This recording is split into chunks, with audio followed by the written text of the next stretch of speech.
আমি রান্না করতেছি। তোমরা এখন তেল দিলাম,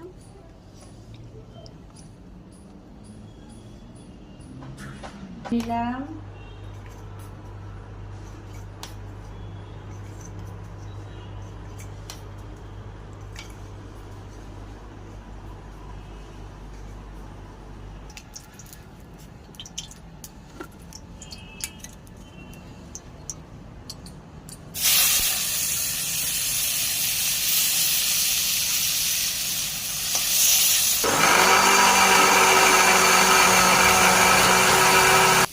হয়ে গেছে মাছ ভাজা। মাছগুলো এখন উঠাই নেব, বেশি ভাজবো না, চিংড়ি মাছ বেশি ভাজলে শক্ত হয়ে যায়।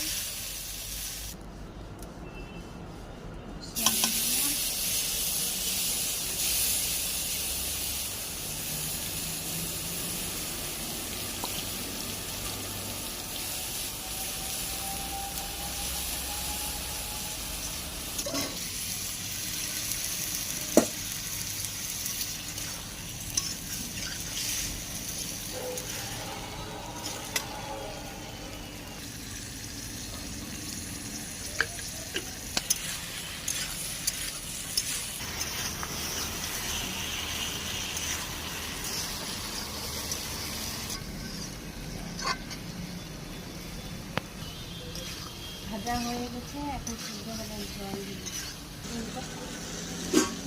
জল দিয়ে দিলাম, সিদ্ধ হবে। এখানে পাট শাকের ভাজা করব।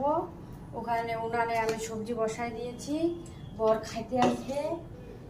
রসুন, লঙ্কা, অর্ধেক পেঁয়াজ দিয়েছি। রসুনটা একটু ভালো করে ভাজতে হবে, সরষের তেল দিয়ে বানালে পাট শাক ভালো হয়, ওই জন্য দিয়ে দিলাম। এখানে পাট শাক বসাই দিলাম, পাট শাক দিয়ে দিলাম এখানে।